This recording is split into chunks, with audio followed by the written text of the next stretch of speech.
I can't even see if my notes are the right way up or not. We're going to have to think of a way of doing this. There we go. That'll work.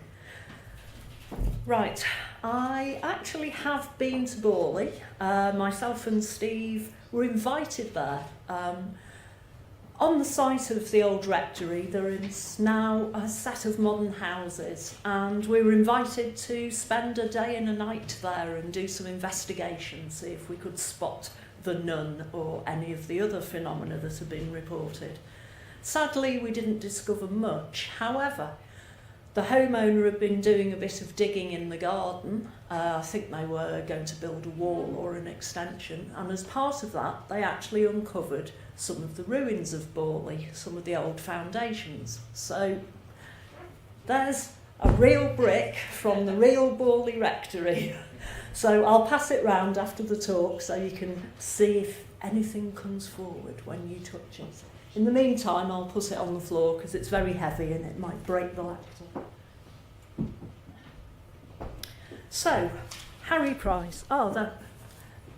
I'm just trying to get the angle so I can read my notes and talk at the same time. So, Harry was very much a controversial figure. He also could be a bit of an unpleasant character. He very much liked the publicity, as Alan said. And this caused people to think maybe he's making some of this up. But there were some people who seem to have taken it personally and set out on a bit of a vendetta. So I'm going to describe some of the things they've said about Harry, and then Steve will come on after me and try and defend them. So the main book that was written at the time, after the time, was by Kathleen Goldney, who was a parapsychologist, by Trevor Hall and Eric Dingwall. Now, the one who wrote the most about Harry Price was Trevor Hall. Trevor Hall seems to have had a bit of a personal vendetta against Harry Price, is probably the best way of describing it. In fact, he reminds me somewhat of some of today's paranormal investigators, in that when someone was going to publish a negative review of one of his books, he threatened to sue them. And certainly you can see nowadays, every time paranormal investigators are threatened and told they might not be telling the truth, their first recourse is always to say, I'm going to sue you. So maybe we can't take what Hall said as gospel truth. However, it's interesting that some of the things he does say might have a basis of truth in them. Nanda Fodor actually defended Price. He gave a very strongly worded review of Dingwall, Goldney and Hall's book, which was The Haunting of Borley Rectory, but even he says that Price was a very difficult man to like. He was selfish, intent on his own glory, and intensely jealous. However, unlikable personal traits don't necessarily lead to the conclusion that Price was a fraud. And Dingwall was described by Fodor as being biased against psychical research, and Goldney he described as possessing a steamroller personality. However, she did change her views about Price later on, and she did come round to preferring Price's story of what happened at Borley as opposed to Hall's criticism of it. So Price fared just as badly, unfortunately, at the hands of Richard Morris in his 2006 book, Harry Price, the Psychic Detective. So Morris describes Price as spending money donated for psychical research on numerous mistresses, and even that he stole his own coin collection from the local museum and sold it to fund an illegal abortion for Stella Cranshaw. Of course, none of this was published until after Price's death. Also, in a further stretch of the imagination, Morris suggests that because Price was a member of the same archaeological society as a man called Dawson, who reputedly came up with the Piltdown Man forgery, then Price was in on that one as well, and he made that up. Further evidence of his character, or lack of it, is provided in his assertions that Price was also involved with the Nazis. This is all due to a draft letter which Price had written, where he was asking permission from Hitler to attend the Nuremberg rally, a letter that was never sent, and obviously he never went either. And at the time, people in this country were quite sympathetic towards the Nazis. This is obviously before all the more unpleasant stuff happened. So, Trevor Hall. Let's go through some of the criticisms he had of Price and see what we make of them. So in his book, The Search for Harry Price, Hall obviously had a number of problems, not just with the investigation, but actually with Price as a person.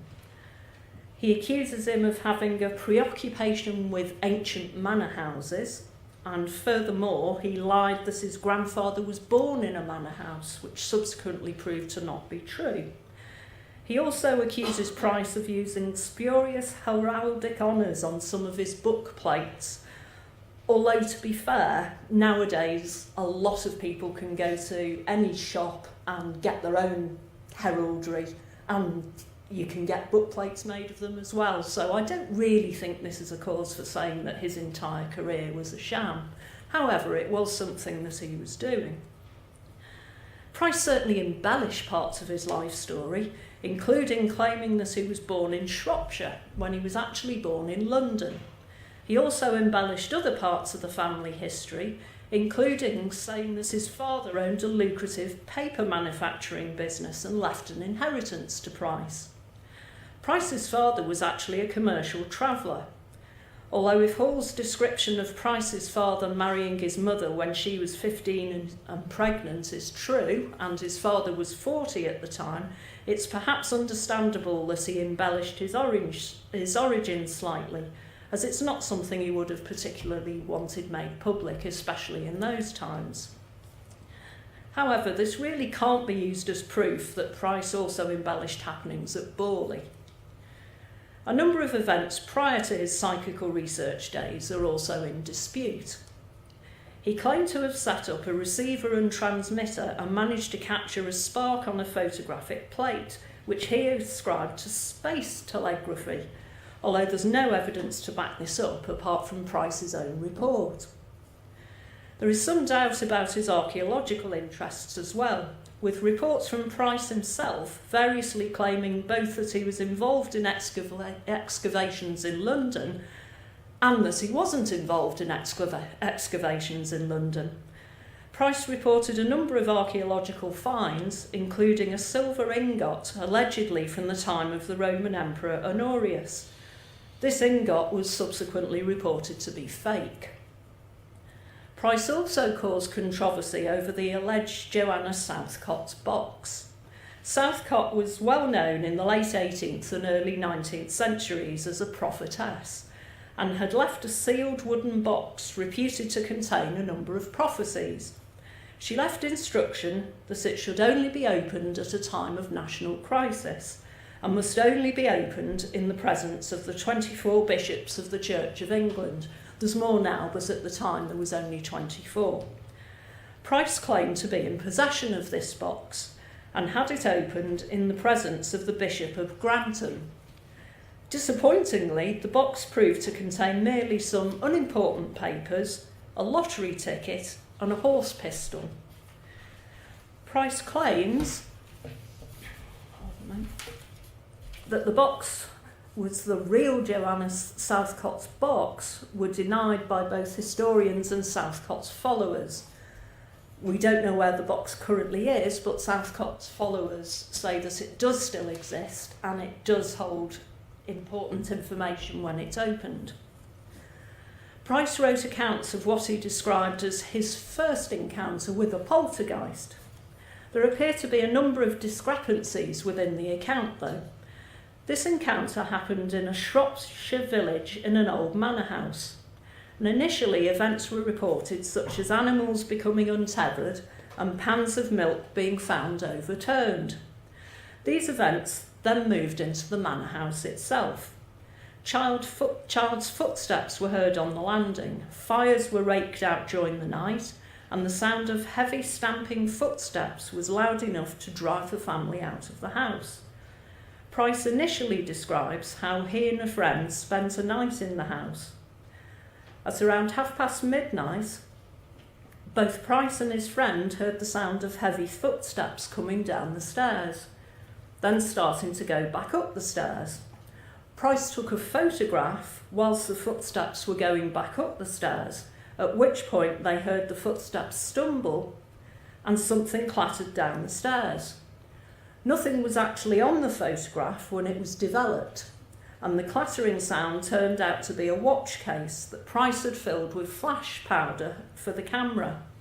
But he'd used too much powder, and on taking the photograph, the explosion caused the watch case to catapult the case up the stairs from where it clattered back down again.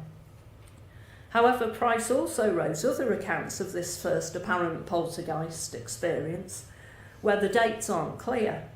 Price describes how he was alone at the time, not with a friend as he initially describes it, and he also described visiting the manor house on his journey back to school in Shropshire, even though he was actually in school in London and lived within walking distance of the school. Price also describes the apparent legend of the manor house that the house had been built by a rich recluse, who had become a recluse due to a love affair that went wrong. His niece, Mary Hulse, who coincidentally had exactly the same name as Price's grandfather's first child, looked after the recluse and managed the house for him.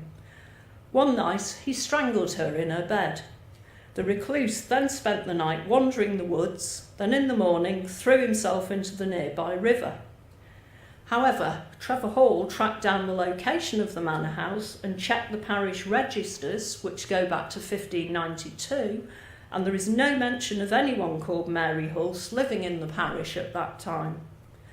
Another apparent anomaly with this case is the photograph taken by Price, described as being taken at midnight, which showed nothing except an overexposed photo of a staircase. In Price's belongings was a photograph of a house called the Lees, and Price had written on this photograph, the Lees, Walcott, Solop. In The Ghost That Stumbled, in The Confessions of a Ghost Hunter by Harry Price in London 1936, and this refers to the Mary Hulse case. And if his accounts of only taking this one photo is true, that must be the photo he took when he heard the sound of the footsteps on the stairs.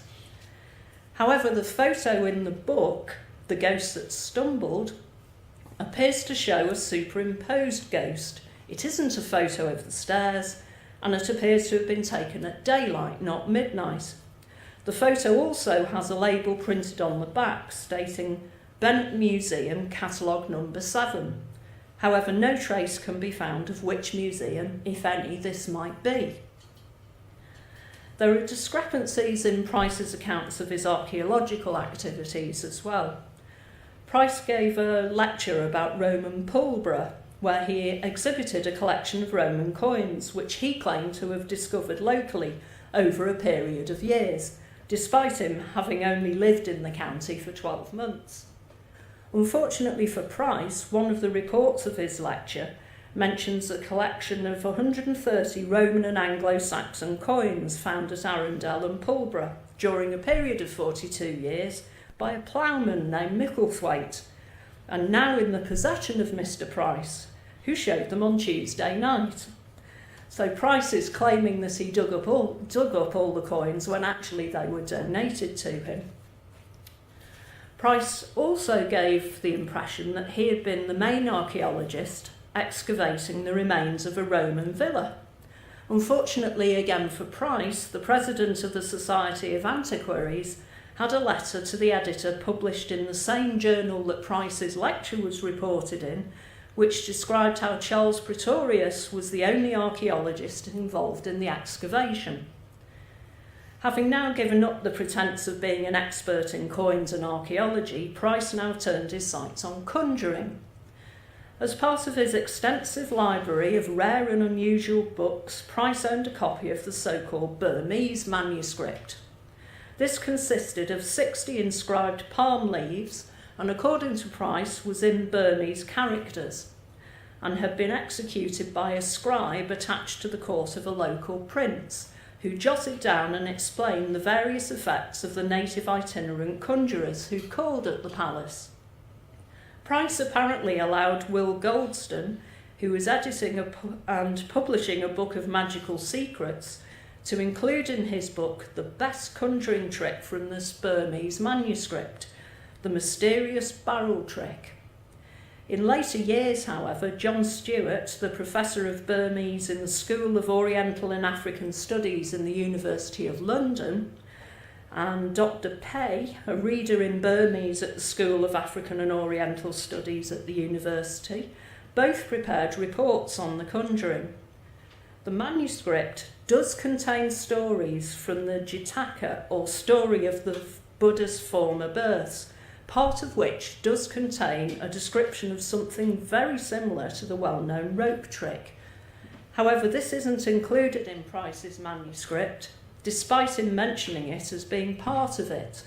So the manuscript, which he describes as being full of conjuring tricks, actually contains nothing of the sort.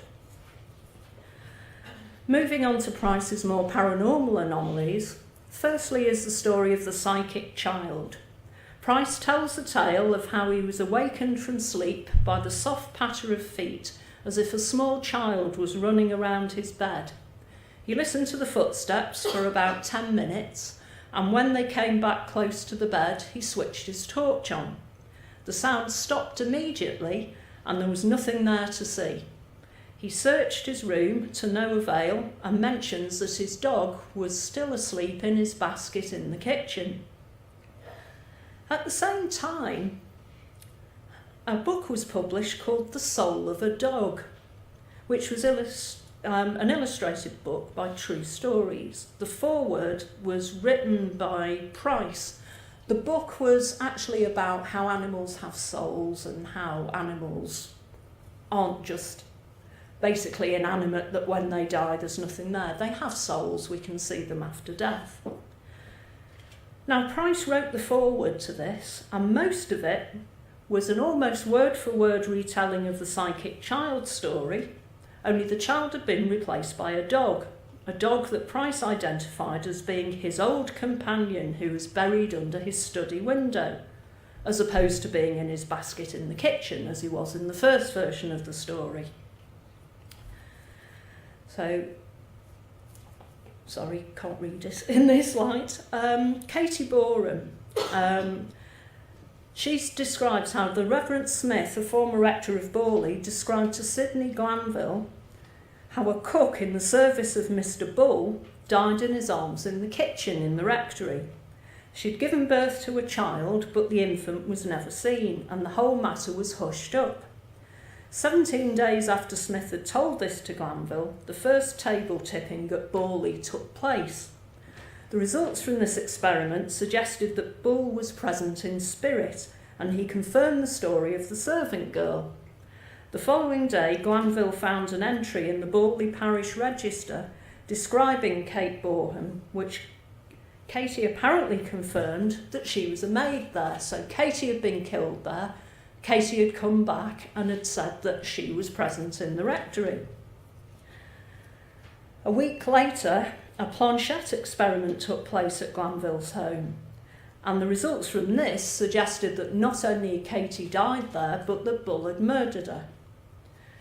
Price states in the end of Borley Rectory that at this séance, they learned Katie's surname and her date of birth, and immediately following this, the parish records were checked and Katie's details were found. However, Price said that the details of the séance were backed up with information from the parish registers, and in fact, the information in the parish registers was discovered a week before this séance took place. In reality, Kate was neither a maid or a cook, and she died in her own home in Sudbury, not in Borley, and she didn't die in childbirth either. So the whole story was not true, and the information that was apparently found that backed it up was found before the séance. In Poltergeist Over England, Price's description of a number of things might be viewed as being somewhat misleading. He states that for some years I've been acquiring books, tracts and records of these mischievous entities, poltergeists, with a view to preparing a comprehensive work on the subject. He further states in the appendix, most of the works have been acquired specially for use in the preparation of this monograph. All have been studied and many are cited in the text. This wording appears to suggest that Price had carried out much original historical and literary research and spent some considerable time collecting and collating these accounts. However, much of the work in Price's book had already been published by many writers previously, including Barrett, Carrington, Flammarion, Podmore and many others.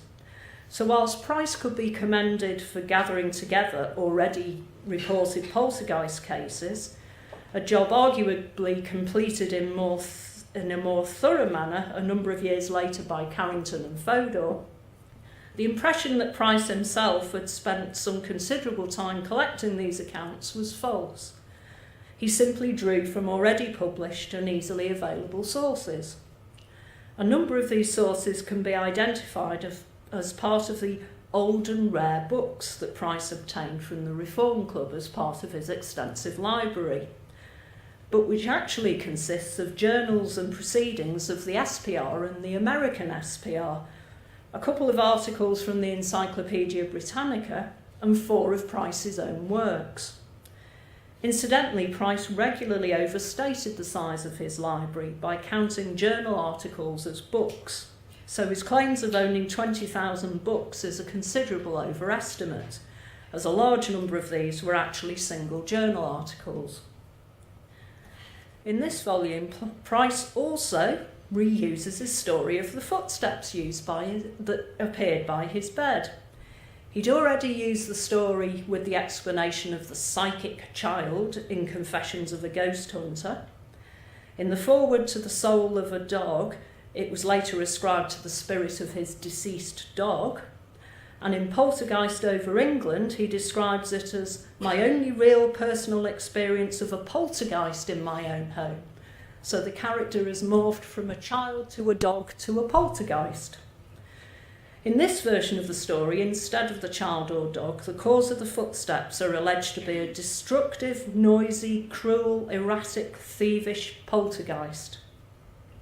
Price also pulled in other cases into his poltergeist book, including one of his other famous cases, Balakin House, and surprisingly Stella C as well, who Price describes in the book as a poltergeist medium, simply because she produced physical phenomena at her séances. Price further describes Willie and Rudy Schneider as poltergeist mediums, and they have the ability to ring bells in sealed boxes. Price also included a number of fraudulent mediums in the book, as he seems to have decided partway through the book to abandon his initial definition of a poltergeist to include anyone who had managed to produce physical phenomena, whether fraudulent or not. He even included a description and illustration of Mrs. Samuel Guppy, who allegedly vanished from her home and reappeared instantaneously in a house 3 miles away. This was not only not a poltergeist, but was also a fraud. And Price had said himself that this case was a fraud. Price had suggested a connection between poltergeists and puberty, an idea he'd discovered had been proposed by earlier writers. And in Poltergeist Over England, he appears to try and explain Stella C's psychic abilities by describing how her abilities started when she first menstruated, even though he didn't even meet her until she was 23, although Price describes her as being 21. We're not quite sure whether he was underestimating the age to back up his theory or whether she was underestimating the age to appear a little bit younger. As an aside, Stella stopped the sittings with Price when she became engaged, saying to him in a letter, "I'm now engaged to be married, and had the sittings been entirely business, it would have been different. But under the circumstances, it is not fair to either of you if I see you again." Price manages to turn this, by the first edition of Stella C, into "the number 13 proved unlucky as far as we were concerned, for after this séance, Stella informed me by letter that she had decided not to continue the sittings. Her employment fully occupied her time, and she said the sittings made her feel tired, which is more than probable." So again, twisting all the information. Price also appears to have invented a case in his 50 years of psychical research, where he recounts witnessing the materialisation of a little girl who had died. He provided no evidence to back this up, either evidence that the girl existed, where it happened, or who was present at the time. Douglas Cragg reviewed the book and thought this story was a complete invention. He sent a copy of his review to Price. Price ordered Cragg not to publish the review. Cragg published it anyway, but then 5 months after the publication of this review, Price wrote to Cragg and conceded that he shouldn't have published the story. He later stated, in Search for Truth, that he'd not been entirely satisfied with the case and had published it very much against his inclination. Salter, a former president of the SPR, notes from his reading of Price's Borley books that Price gets away with his stories by ingeniously suggesting connections between occurrences belonging to different time periods, happening under different conditions and due to different causes, so hallucinations, faulty memory, fraud. There is considerable doubt about the story of the coffins in the crypt at Borley. The coffins were alleged to have moved with no human intervention. Ethel Bull told Price that the coffins moved, even though she didn't know where the entrance to the crypt was. Yet Bull told Underwood that she knew nothing about coffins moving. Evidence was suggested much later that in fact Bull did know about the crypt and had also been down there herself. So it's getting even harder to find out what's truth and what isn't, because other people involved in the case are now changing their stories. The Borley Rectory apports. So Price describes the throwing of small pebbles, a shower of keys, the appearance of a small gilt medallion and another medallion. Price suggests that the phenomena at Borley are connected with Roman Catholicism. He mentions on a number of occasions that the nun in the case that Alan spoke about was French, the medallions were French, and so there was a strong French connection. However, in all the other accounts from the people who were present there was only one single medallion, not two. At least some of the people present thought that the events of that night were faked, and the suspicion fell on Price, who after all was an amateur conjurer. In fact, Price gave a lecture on Borley in 1932, and beforehand Lord Charles Hope wrote to Price saying he didn't want his name to be mentioned, and if it was, it should be made clear that he'd not been impressed with his experience of Borley and thought all the phenomena had a normal explanation. The description of the single medallion that was reported that night didn't match the description of either of the two medallions that Price later described as having apported. Interestingly, the original single medallion would support the idea of a religious house being present on the site at Borley before the rectory. The two later medallions described by Price were only described after Price had found out that there was never a religious house on the site, and coincidentally supported his later explanation of the nun having come from France. Lucy Kay, his secretary, was also there on that night, and she recalled there only being one medal, and Price said that she could have this medal. She returned it to him later when she heard he was writing a third book on Borley. In Tabori's book on Price, he described the original medal as being dug up during the Borley excavation of 1943. But Lucy Kay wrote in 1951, "I noticed the remark regarding the St Ignatius brass being dug up. Silly man, I told him quite plainly that it was found with the keys in the early days." So again, we have the people who were present all disagreeing with each other. But I do find it interesting that the original coin backed up Price's original story, and when he discovered that couldn't have been true, suddenly it was two different coins that backed up his new story. So, a 1948 description from Charles Sutton of the Daily Mail. He visited Borley, accompanied by Price and Lucy. "After much noisy phenomena, I seized Harry and found his pockets full of bricks and pebbles. This was one phenomenon I couldn't explain, so I rushed to the nearest village to phone the Daily Mail with my story, but after a conference with my lawyer, the story was killed. The news editor said, 'Bad luck, old man, but there's two of them and only one of you, so they won't believe you saying that it was faked.'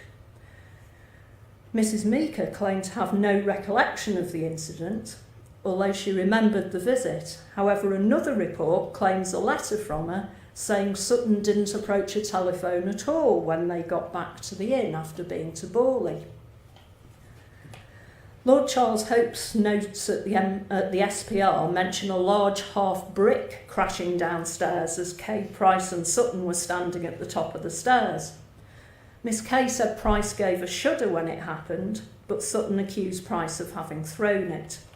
Kay suggested that Price attracted poltergeist disturbances, as nothing similar had happened at Borley when Price wasn't there.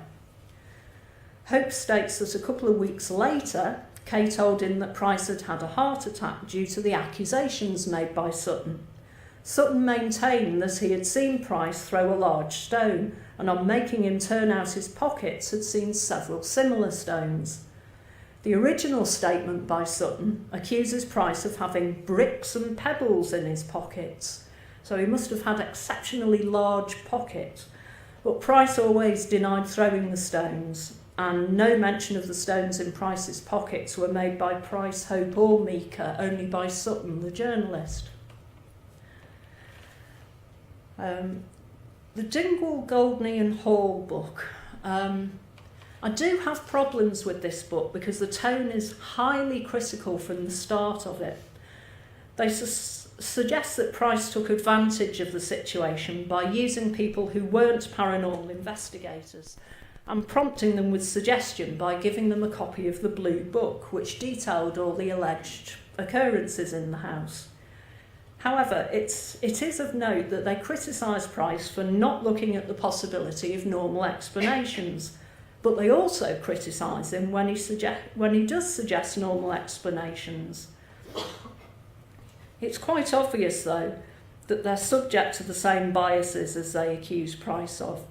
They state that Canon Lawson and his family experienced nothing paranormal in the Rectory, and they criticise Price for suggesting the phenomena might not occur consistently for everyone. But they then make the statement that Canon Lawson struck them as extremely reliable and level-headed, and not at all suggestible. So anyone who didn't experience any unusual phenomena are level-headed and not suggestible, and anyone who did experience anything was an unreliable witness. So obviously these are the first of the line of sceptical parapsychologists who are twisting the information to their own ends. Even when Price accepts that the original legend of the nunnery on the site of the Rectory is untrue, the authors are very scathing about this. The authors indicate that he wants it to be true, that there was a nunnery there and was only reluctantly persuaded out of this view. But this isn't backed up by their quotes. And the language used throughout their book suggests that they're attempting a hatchet job rather than an unbiased discussion of the facts. Subjective reports are described as being accepted with enthusiasm by Price, And then another strange statement in this criticism is, it is probably of greater interest and significance the fact that the local story of ghosts seen at Borley Rectory began during the Bull incumbencies. But as the rectory was built by the Bulls, I would expect that the ghostly phenomena started when the Bulls were incumbent there, because they built it.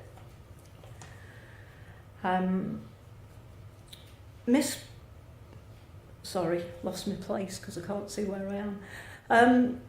Price is criticised for not having any first-hand reports, rather a description by Price of what Miss Bull could remember of what her father and brother had told her, without dates or corroboration, and obviously in some instances after considerable periods of time.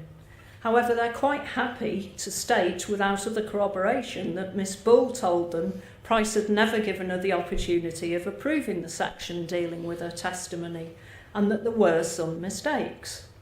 Price is also accused of exaggerating the report of the nun, claiming it had an expression of intense grief. But Miss Bull denied saying this. She said she'd never seen the face of the nun. The face had always been turned away from her.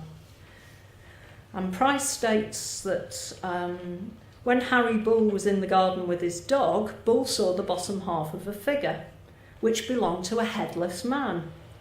Price's original notes, however, have no mention of the figure being headless, and Bull himself said that he thought it was actually a poacher.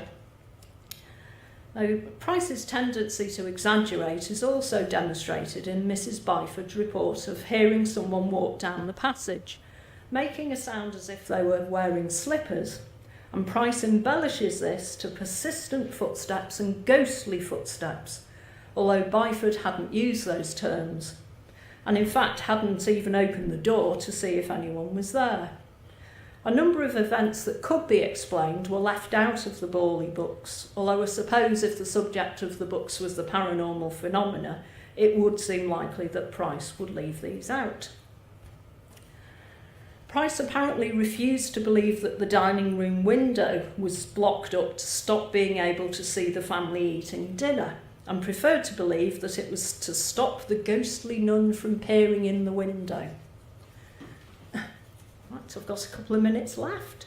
So I'm going to wrap it up because there's a lot more that we can say where people have accused Price of exaggerating, making stories up, but it's almost impossible to decide what's the truth and what's not the truth. Because unfortunately, the people accusing Price can also be shown of exaggerating and changing the truth. Personally, I believe there was something happening at Borley. There was something interesting going on. But unfortunately, I don't think we're ever going to be able to unpick exactly what was going on due to the character and nature of the people who were investigating and the people who were investigating the investigator. So, make up your own minds. I would say, believe something happened, but take it with a very large pinch of salt. Thank you very much.